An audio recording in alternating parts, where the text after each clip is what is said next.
Tere tulemast Musta kassi taro lugemisse Jäärad. Siit tuleb lugemine teile nädalaks 26. jaanuar kuni 1. veebruar. Olen teile siia valmis pannud 7 kaarti ja vaatame, mis neil kaartidel teile siis selleks nädalaks öelda on. No nädala esimene kaart on siin ülempreester ja ülempreester ütleb vali tarkuse tee. Vali tarkuse tee ja siin kõrval kohe on mõõkade kuninganna ja mõõkade kuninganna kaart ütleb seda, et jää endale kindlaks. Tee seda, mis sa tead, et on õige. Tee seda isegi siis, kui sind sellepärast hakatakse narrima. Siis on siin edasi tuleb sauade 9 ja sauade 9 ütleb nii, et isegi suitsu sees joostes oled sa võimsam, kui sa ise arvata oskad. Siis tuleb mõõkade 5 ja mõõkade 5 on selline võitluse kaart ja võitmise kaart. See on nagu selline kaart, mis räägib sellest, et see võitja võidab üle sõites, kas või üle sõites teisest.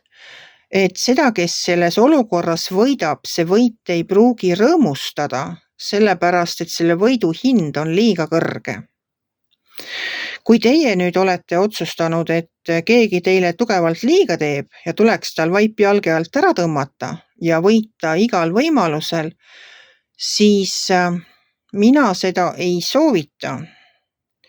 Siin all on sellised kaardid, mis on hoiatuseks ja alumised kaardid on müntide 5, mis minu jaoks tähendab vaesust. Mina saan sellest asjast aru nii, et on vaesus, abi küsimine ja unetus ja halvad unenäod.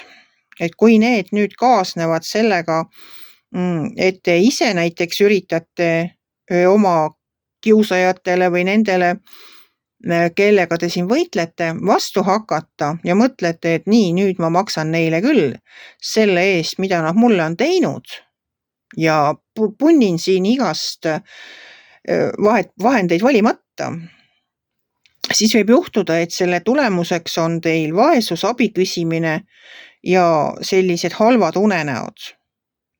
Aga kui teie vastu üritatakse olla halb, no siis ilmselgelt on need see vaesus ja abi küsimine ja halvad unenäod nende palk. Et see võit ei ole seda väärt. See võit ei ole seda väärt.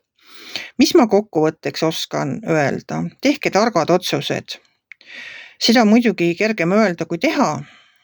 Seiske enda eest. Ärge andke alla.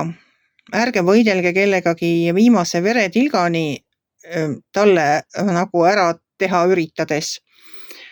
Ja kui keegi teile nagu tahab siin jalga ette panna, siis olge julged, tema palk on vaesus, abi küsimine ja halvad unenäod. Kui see teid lohutab, siis on tore. Kui ei lohuta, andke andeks. Ei ole väga head kaardid, samas mitte midagi hirmsat ma siin ka ei näe, et halvadest unenägudest tuleb lihtsalt üles ärgata ja küllap tuleb järgmine nädal hoopis rõõmsam, hoopis parem. Aga ma soovin ka selleks nädalaks teile tarkust, teha õiged otsused ja mitte võidelda kellegagi viimase veretilgani. Ja kui teil on abi vaja, siis küsige. Kui teile minu lugemine meeldis, ärge olge kitsi. Pange ikka like, pöial üles, võite ka kommenteerida ja kohtume järgmisel nädalal.